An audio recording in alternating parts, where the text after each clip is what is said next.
Lyelin 12.4, March 28, 2311 AD. Emma, like Daniel, couldn't help but to be in several places at once. This is what it means to know sight from another's eyes. She tried to stay focused on who she was and where she was, and at the same time devote her attention to that which she ought. This was tasking with her blindness. Sometimes she would get disoriented. Apart from being friends and having trust, and of the fact that Rosa was her nurse, this was one of the key reasons Emma kept Rosa by her side, for the use of her eyes. Still, being blind, her focus would easily drift, as she was never anchored to her own eyes and was always in every place at once.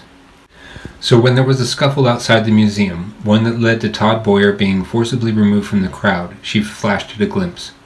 She, like Daniel, knows everyone, and she knows Todd Dwyer as a semi-popular, highly opinionated skeptic who has long regarded her as a phony and was very vocal about it.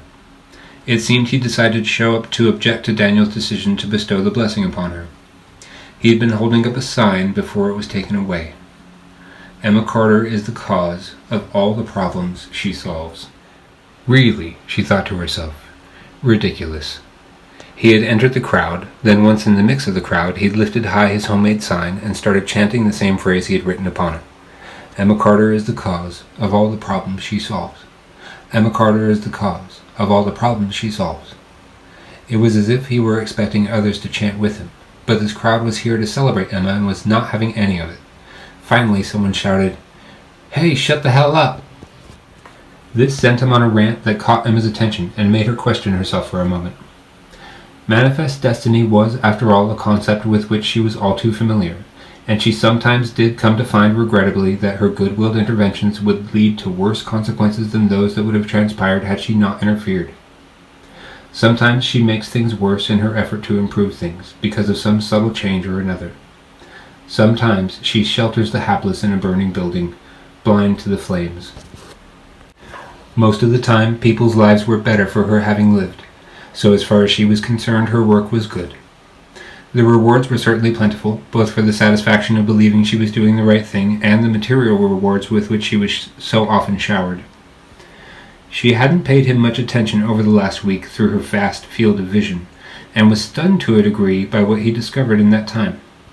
And he was going to make sure everybody knew, and he was going to make sure that everybody knew that it was him, Todd Dwyer, that had been right all along. In the end, it wouldn't matter anyway. He would be dead in a matter of hours. "Listen to me," he said, looking around to find only scorned faces staring back. "Emma Carter is not who you think she is. There is significant evidence to support the idea that she is responsible for the disasters she helps avert. I don't know how she does it, but there are things that happen because she says they are going to happen, not because they just happen on their own. The giant sinkhole that collapsed the Dwyer Tower in Mexico City, there was not enough time for it to have formed naturally between when the foundation and underlying ground were evaluated and when it sank." Emma had heard this crap before. It was the same story this nutjob had been pushing for years. But then he went on. He went on, and as he did, she found herself being somewhat swayed, and once more in doubt of her actions for the first time in recent memory. You see, one cannot lie to her. So it was only her own lies she needed to be concerned about, the lies to herself. What shocked her most about what he said next is that it was no lie. "The evidence may be circumstantial at best, I know," he said. Someone in the crowd yelled for him to go home, and another just called him asshole, but he continued unabated. "I know, but experts in many fields agree that the majority of the disasters she helps to prevent are suspicious in their origin. The volcano last week was no different. Geologists and volcanologists alike were caught completely by surprise. William Pachenko, a geologist who lived in the shadow of that volcano, who studied it regularly, can attest to the fact that after Emma Carter made her claim regarding the eruption, the magma chamber significantly increased in both its size and pressure practically overnight, and continued to compound over the subsequent days in an unnatural way. He states, and I quote, "It is almost as if magma is being redirected here by some intelligent means and is being contained under pressure exceeding the capacity of its container. What is happening here is not only unprecedented, but seems also to defy the laws of physics." Unquote. He went on to further question her involvement in prior incidents, name her as the probable cause, and present the same mumbo-jumbo arguments that she had always heard him spout. He was incredible. But the facts surrounding the volcano gave her pause. He wasn't lying. She knew Dr. William Pachenko and his research. She had never taken Dwyer seriously until now, but perhaps it was folly to have done so.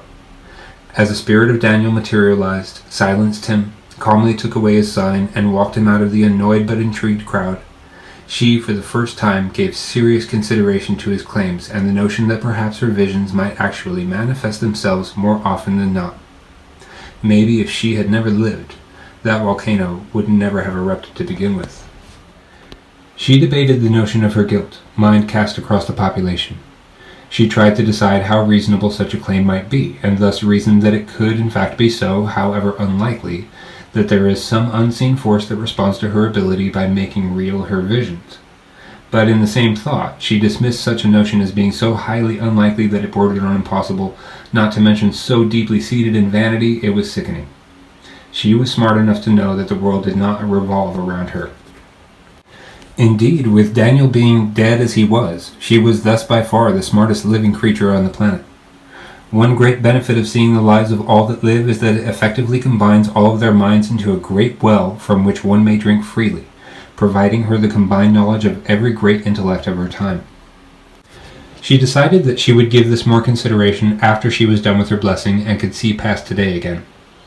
There had to be some explanation for the volcano and the other phenomena Dwyer always went on about. She stayed lost and adrift for a while, contemplating this strange turn of events. Then Rosa nudged her to alert her that the curator had bid them to move on in the tour of the museum, and she reclaimed her footing, bringing her mind back to the museum. It is believed that Daniel Dwyer was gifted the magic 8-ball which would forever after change his life, sometime during his transition in the foster care system between the ages of 5 and 7, the curator continued. There are several redacted files that implicate a City of Dwyer firefighter, then known as the City of Las Vegas. The identity of the speculated individual was removed from all of the reports, most likely during the period of inquisition surrounding Daniel Dwyer late into his life and after his demise in the year 2055, if not before. The governments of the time were known for their subversive practices. Historically, concealing information was one of their fortes. They came to the next exhibit.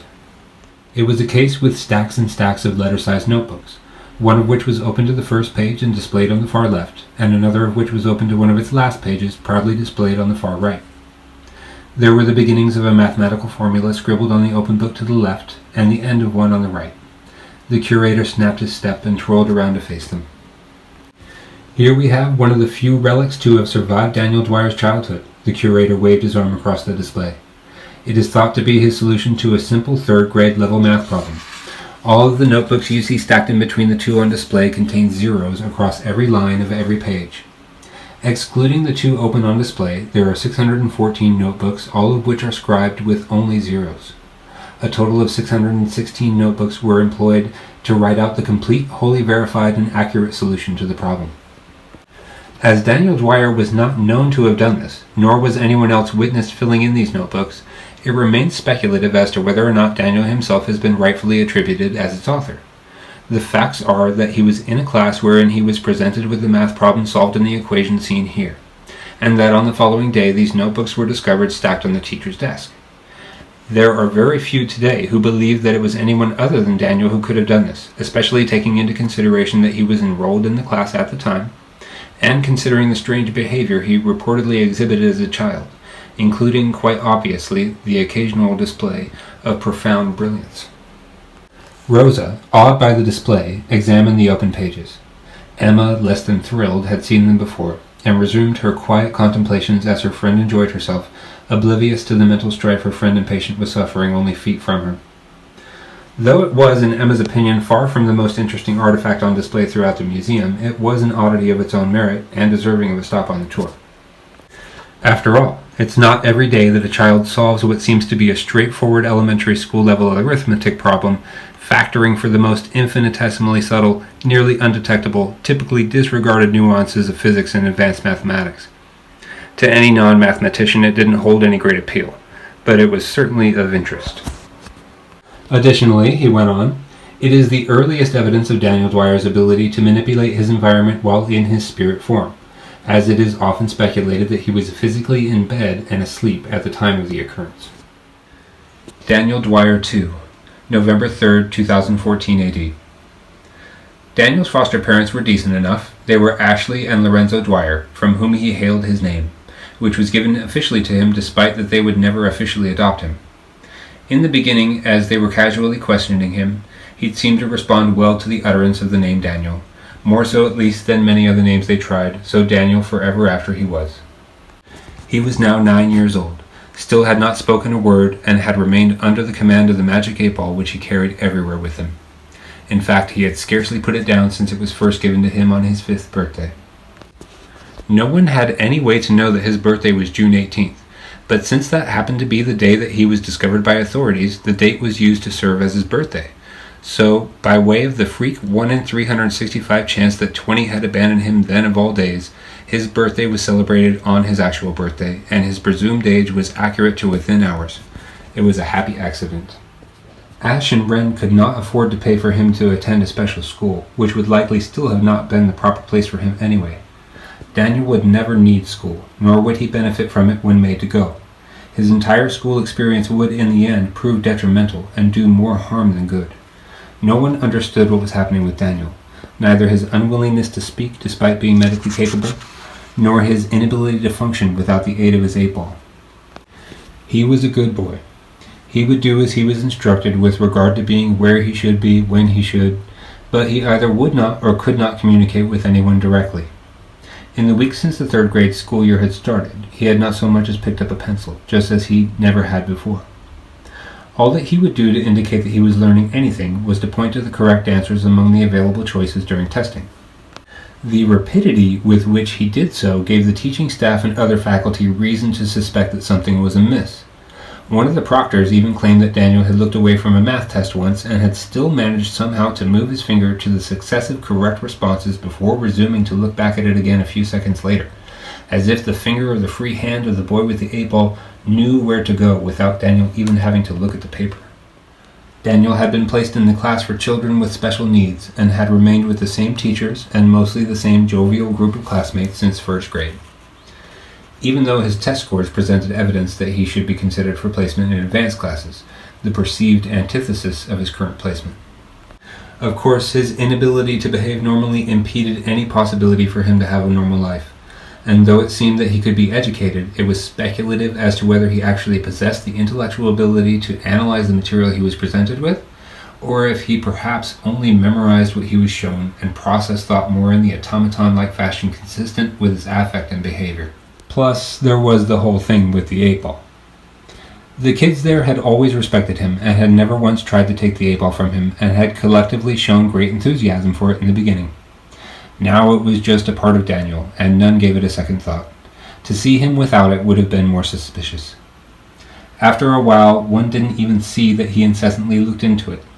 The only time it got any attention those days was if it told Daniel to do something spontaneous at an inappropriate time, like to get up and walk out of the classroom and use the restroom, or for some other reason during reading time or what have you. Then the kids would laugh and say, "Uh-oh, the 8-ball made him do it." Miss Bell had learned better than to turn him around or come between him and his destination within weeks of the start of 1st grade. He had, as he did, up and walked out of the classroom, having consulted his 8-ball, and she reacted as any teacher would by intercepting him and starting to lecture him about why he can't simply walk out of the classroom. She had been told that, by rights, he should be capable of talking, and she frequently tried her luck at eliciting verbal communication from him in the beginning. So having only known the boy with the 8-ball for a little under a month, she didn't recognize yet that when Daniel did something uncharacteristic, you just had to write it out and follow him. She learned that very well when, once she was done with her brief lecture, no sooner had the words, "You have to tell me if you need something," left her mouth, than they were replaced by the taste of the smell of fresh diarrhea in the air. She heard the squelching as more and more came out, and she gagged and nearly vomited. "Go, go, go!" she yelled, waving her arm toward the location of the bathroom, attempting to suppress another reflexive attempt to vomit. Daniel just stood there, as stoical and seemingly unaffected by what was happening as though he were not standing in a puddle of his own excrement. Miss Bell didn't know what she was going to do for a moment. Then Daniel consulted his 8-ball and immediately resumed his gingerly, if not brisk, walk to the bathroom. The bottom of his right pant leg, sock, and shoe were drenched in shit, and it just happened that Miss Bell was positioned in exactly the wrong place, because when he'd taken that first step, The crease of his diarrhea-soaked pant leg clapped against his calf in such a way that a little drop flew through the air and landed directly on her bottom lip. She was so distraught over the situation that after Daniel had been cleaned up, secured, and picked up by his foster mother, she requested the rest of the day off and was allowed to go home and scrub her lip. That was the first and only time she would dare intercept Daniel Dwyer or keep him from an objective of any kind. From then on, she would only follow where he led. She'd had enough shit on her lip. One drop was enough. This was the start of their third year together, and after all that time, Miss Bell had learned what to expect from all of her students and was now seldom surprised even by what some might consider the strangest of behaviors. Today, however, Daniel would surprise her. He had never so much as picked up a pencil before, let alone drawn a picture or written a number or letter. Today he would find cause to demonstrate to everyone that he was not only able to write, but capable of so much more. It was an error he must have considered grievous, and with no place to point to the correct answer, he instead wrote an answer down for the first time in his life. The class had answered with a resounding 5, most in unison, some lagging a snag, all happily fidgeting as they do, all but Daniel. But it wasn't the right answer, and Daniel knew it. It simply must have been that he was so desperate to convey the correct answer, possibly considering that Miss Bell had accepted 5 as the answer, when he knew it not to be, that drove his hand. "Okay, so let's try this," she had said. "Pretend that I take another clock over and hang it on the wall behind me that says it is 10 o'clock, and that the clock on the wall in front of me says it's 9:55. What is the difference in time? How much more time will there be on the pretend clock? How many more minutes?" Miss Bell seemed content to accept that 5 was the answer. Whether or not she realized at the time that 5 was in fact incorrect is anyone's guess. She would certainly realize it the following day, and she would never think of Daniel the same way again, nor would any of them. No sooner had Miss Bell said, "Very good, yes, the difference is 5 minutes," than had Daniel sprung from his seat. "Okay," she said, rushing to follow the boy, expecting him to lead her to the restroom. 2 minutes, friends. Daniel and I will be right." "Oh." She stopped short when she saw that Daniel was not heading for the door. He had marched right to the storage shelf behind her desk and retrieved from amongst its wares an unused spiral notebook and a sharpened pencil. He then sat down in her chair and opened the notebook, and began immediately to scrawl a physics equation across the first page. Had it been any other child who'd commandeered her chair and desk, she would have considered it an emboldened act of rebellion or subjugation.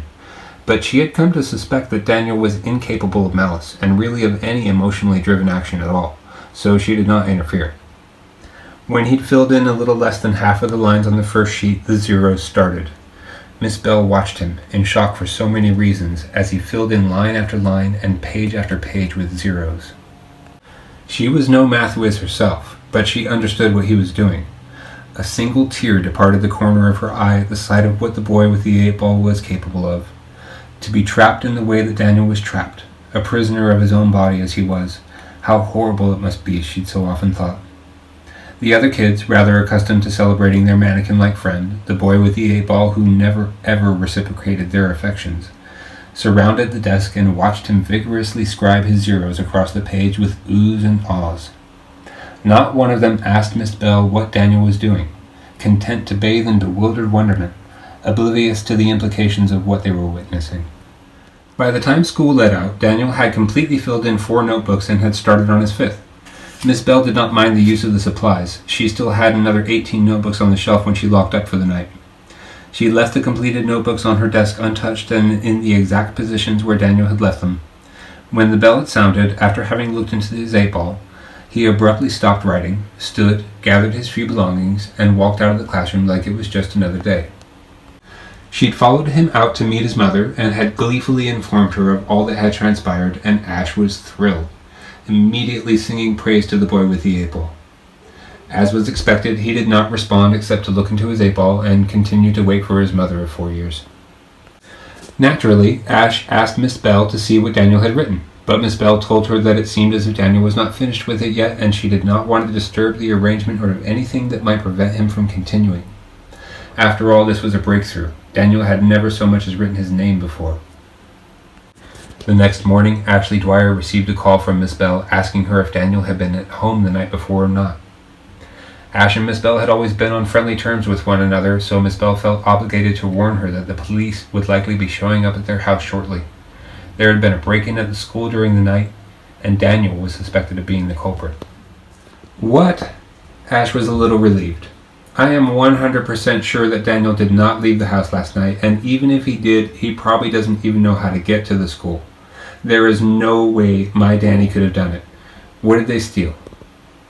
Well, that's the whole thing, Ash, came the teacher's voice over the phone. Nobody stole anything, technically. Nothing left the building, anyway. But, Ash. What? She stared at Daniel as he sat and followed his 8-ball's instructions, one spoonful of cereal at a time at the dining table. What is it? Miss Bell wasn't the first on scene, but she had arrived before the police and had had a chance to see her classroom before it was roped off. Most of the other teachers were already complaining that they had been robbed of notebooks from their supplies, one of them saying that her notebooks and pencils were gone.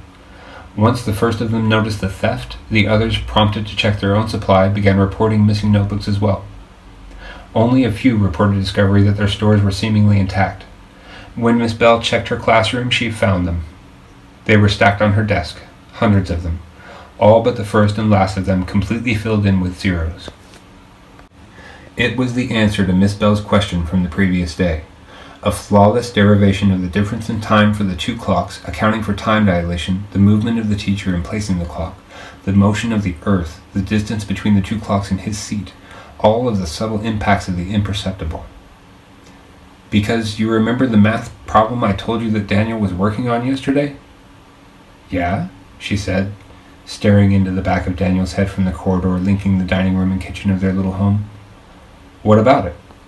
Whoever broke in here, and I'm not saying it was Daniel, she affirmed, but whoever it was, they finished Daniel's math problem. Ash thought of a million blurts to release, but hadn't decided on one before Miss Bell continued. Ash, there are hundreds and hundreds of filled-in notebooks sitting on my desk.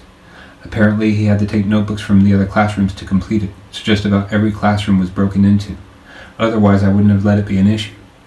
There were at least 20 pencils, or should I say the remains of 20 pencils that were worn down to the nub and left on my desk. One bite, one gaze into the 8-ball, pause. One bite, one gaze into the 8-ball, pause. The sounds of her other foster children seemed to fade away as she focused on the back of Daniel's head. It wasn't the first time that she'd considered whether or not Daniel posed any threat to them. She was debating internally if she was tempting fate by keeping him in their household. If it was only a matter of time before he should hurt someone, the risk to the welfare of the family was too great. But she didn't know Daniel at all. No one did. She'd taken care of him for the last 4 years, but he was still a stranger to her. Was there any property damage? Ash asked. One bite, one gaze, and pause. Nothing serious, thank God, Miss Bell breathed a sigh. They're trying to figure out how the rooms were broken into right now, but honestly, Ash, what the hell is going on? Are you positive he was in his bed last night? She didn't answer, but instead fired a question in return. Did you tell him that he did it? Miss Bell paused. I told them that he was the one who had started writing it yesterday, and they say it looks like the same handwriting, and I think I agree. They asked for more examples of his writing to compare, but, you know, that was the first time he's ever written anything, so... They didn't come in with sirens blaring. They just pulled up in front of the house, 2 squad cars and the detectives. Ash thanked Miss Bell for the heads up and ended the call as she heard the closing of car doors from out front. Her gaze remained fixated on Daniel as they briskly knocked and announced themselves. All of the other children reacted as would normal children with police at their door, with nervous and inquisitive apprehension, but Daniel just continued to eat his cereal. One gaze, one bite, and pause. The debate was over, and almost intuitively, she pointed at Daniel and told the detective, "That's him. Take him away." The detective cocked his head and said, "Ma'am, we just want to ask some questions." Ash looked him dead in the eye with the seriousness only a seasoned mother could render, and repeated sternly, "I said take him away." She showed no concern as they pried the 8-ball from his hand, even as the other children fiercely objected, and shed no tears as they carried him out of the house. Daniel had been happy there. though one would never have known it by his monotone demeanor. He'd felt somewhat normal. He'd felt that he was part of a family. He would never set foot in the Dwyer household again. Lyle would not allow him any comfort that could not be stripped of him, and would take away from him all that which she would allow. The children pleaded with Ash to stop this from happening, to intervene and let Daniel stay. Their cries were met with stern defiance, and she finally said that she would hear no more. They reluctantly submitted, and were then ushered about in their usual way to get ready for their respective days. They would never see the boy with the 8 ball again, and that was that.